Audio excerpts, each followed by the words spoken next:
baca salawat, air yang penuh ini melimpah juga kita yang dapat. Itu maksudnya. Jadi kita kelimpahan kasih sayang juga dari Allah Subhanahu wa taala.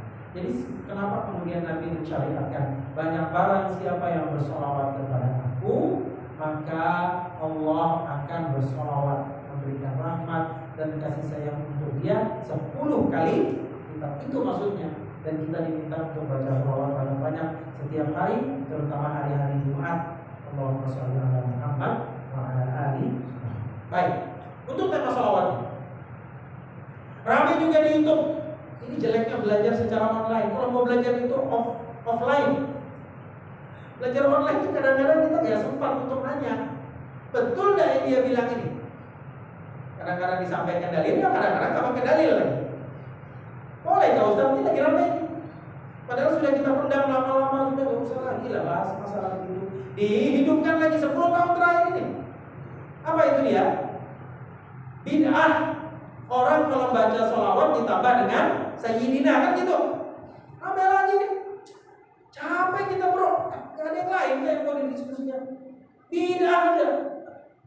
Dikit-dikit bid'ah, dikit-dikit bid'ah. Capek saya.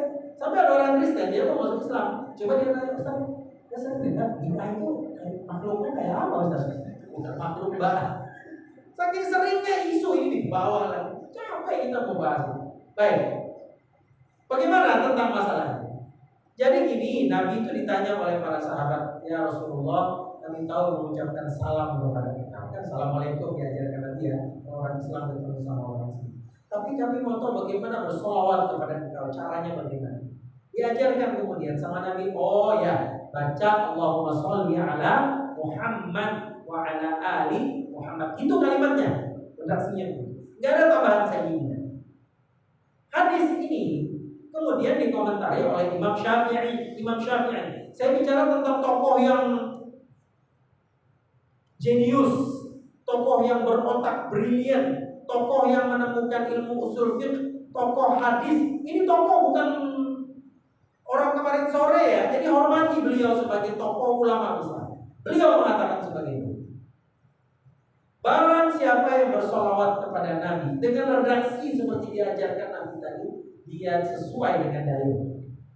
Jadi silakan saja sholawat Allahumma sholli ala Muhammad wa ala ali Muhammad. Dalam sholat itu loh, baca seperti itu sesuai dalil kata. Tapi barang siapa yang membaca sholawat ditambahkannya dengan sayyidina. Ini kalimat beliau. Dia tambahkan dengan ya Allah, bersolawatlah untuk penghulu kami. Pemimpin. Sayyid itu artinya penghulu dan pemimpin.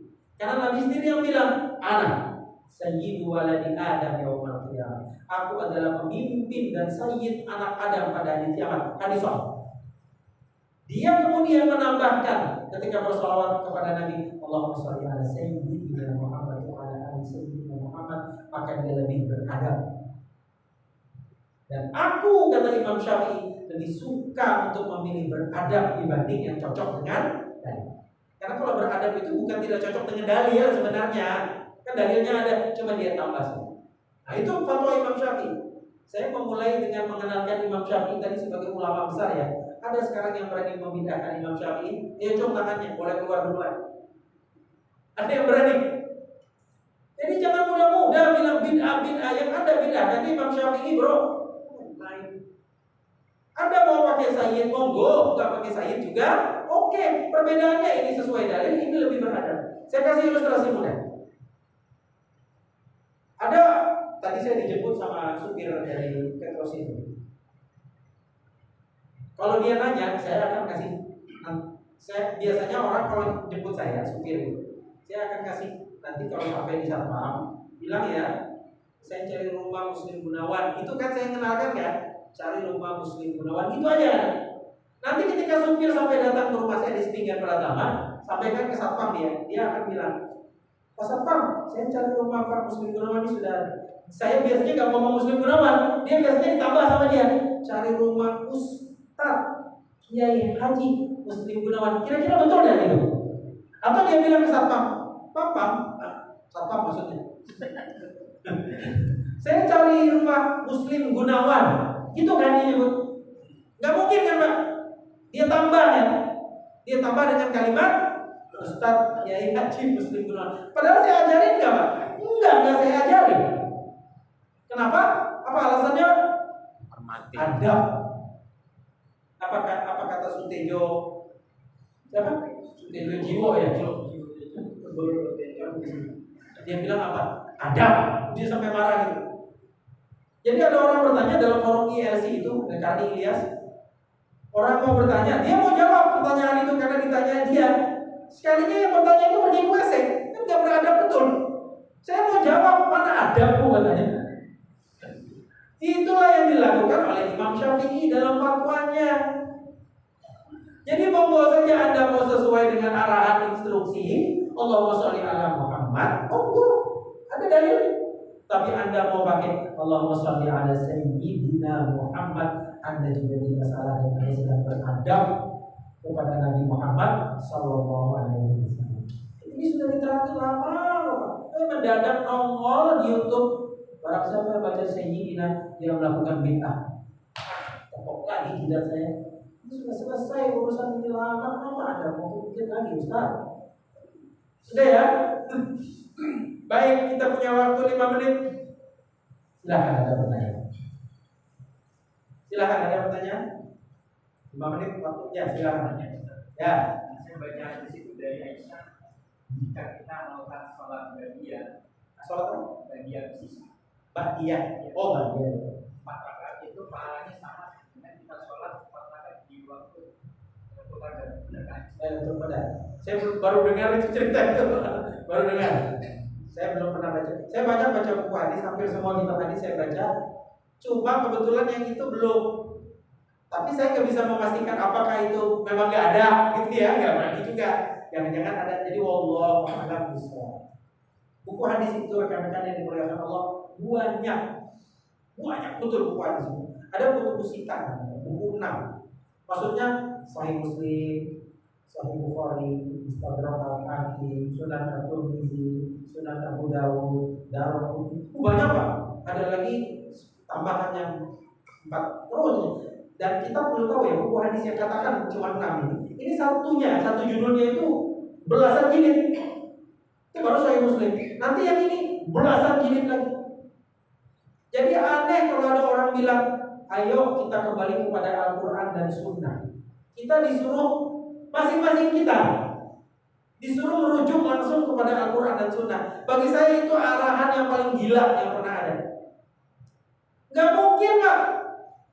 Anda disuruh baca ribuan buku hadisnya, kemudian disuruh mengkonklusi dari ribuan buku hadis itu hukumnya, oh ternyata boleh, ternyata nggak boleh. Nggak bisa. Yang betul bagaimana arahannya? Kita berdalil dengan Al-Quran dan Sunnah sesuai dengan apa yang dipahami oleh para ulama. Itu baru betul. Jadi kita ambil ulama bilang gini, dialah yang membantu kita menyimpulkan. Coba lihat di mana-mana, kembali kepada Al-Quran dan Sunnah. Bahaya itu. Bagaimana? Saya belajar, bapak-bapak, mungkin sekitar 20 tahun saya belajar syariah. Di Timur Tengah 7 tahun, sebelumnya lagi di Pakistan beberapa tahun gitu ya. Kemudian belajar lagi ke negara yang lain sekian tahun. Nggak berani saya ngomong itu. Anda disuruh mengambil dalilnya langsung ambil dari Al-Quran. Langsung diamalkan. Nggak begitu. Masih ingat cerita saya pernah cerita di sini bulan Ramadan. Saya ribut dengan seorang anak Amerika, mahasiswa Amerika di kampus saya. Dia masuk ke kampus itu nggak bisa bahasa Arab. Di kampus saya syaratnya ngambil S1, dia harus ambil kelas bahasa kayak kita TOEFL dulu. Sudah beres TOEFL-nya dapat 500, baru boleh ngambil mata kuliah. Dan untuk ambil kelas bahasa Arab itu perlu 2 tahun. Dia masih di kelas preparation, kelas bahasa, belum ngambil 1 mata kuliah pun. Tiba-tiba dia baca hadis, adalah Rasulullah, diriwayatkan oleh Anas, adalah Rasulullah Sallallahu Alaihi Wasallam. Kalau sholat terkadang menggunakan sendal atau kadang-kadang tidak pakai sendal, pakai sepatu atau tidak. Besok dia mengamalkan hadis itu.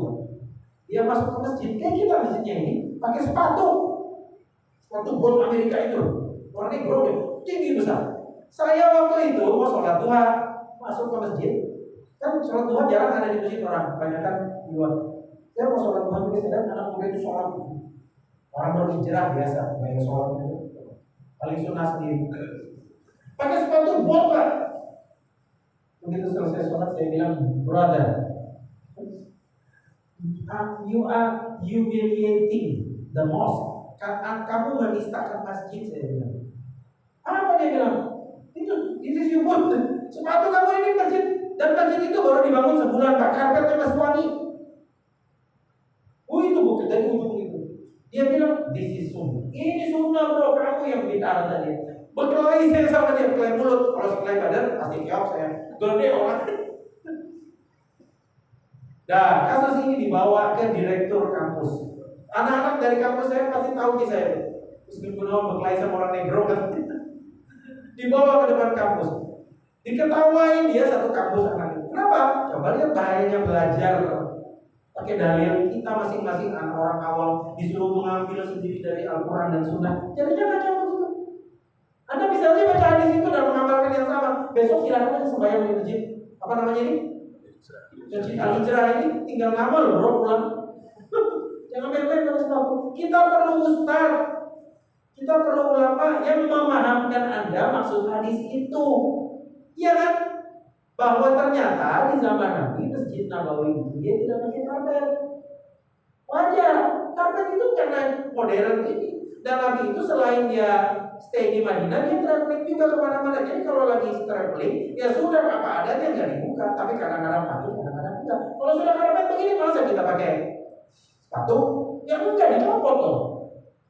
Nah, terasa enggak bahayanya doktrin ini? Ayo kita paham Al-Quran dan Sunnah. Sudah itu aja, tidak peduli kalimat yang lain.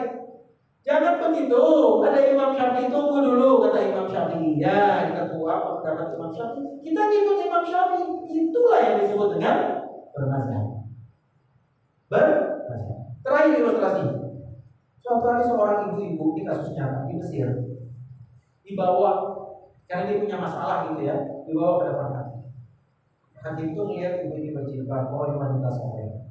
Kata hakim itu, bu, ibu mau saya selesaikan masalah ibu sesuai dengan Al-Quran atau sesuai dengan pendapat Imam Syafi'i? Ingat, ibu mau saya selesaikan masalah ibu sesuai Al-Quran atau sesuai pendapat Imam Syafi'i? Kira-kira kalau Anda yang punya masalah, ikut yang mana? Aduh, saya kasih kisi-kisi bocorannya udah. Kita kan bilang, ya aku mau pendapat manusia kan? Ya aku sesuai Quran ya. Rata-rata sesuai Quran. Tapi ibu itu pintar, dia akhirnya mau jebak. Dia bilang apa? Saya memilih pendapat Imam Syafi'i dalam masalah ini, yang dia berusaha memahami masalah ini dari Al-Quran dan Sunnah. Maksudnya apa? Rekan-rekan yang dimuliakan Allah, kita pinjam otaknya Imam Syafi'i dalam menyimpulkan Al-Quran. Itu yang betul. Kalau kita disuruh punya masalah, oh buka Al-Quran, biasanya sih karyawan terus ada masalah dengan bosku yang bagaimana sikap Quran dia baca sendiri. Anda yakin saya persis dengan orang negro yang masuk ke masjid pakai sepatu? Karena kita langsung otak kita ini bukan otak Imam Syafi'i loh rekan-rekan. Jenius gitu. Kita harus pinjam otak dia, pendapat dia dalam memahami sebuah ayat dalam Al-Quran dan hadis Nabi Sallallahu Alaihi Wasallam. Demikian, mudah-mudahan bisa dijadikan sebuah ibrah dan pelajaran dalam kita memahami sunnatullah dan tauhid ini. Aku lupa dia adalah astagfirullahaladzim. Lebih dan kurang saya mohon maaf. Subhanallahumma wa bihamdika, asyhadu an la ilaha illa anta, astaghfiruka wa atubu ilaik. Assalamualaikum warahmatullahi wabarakatuh.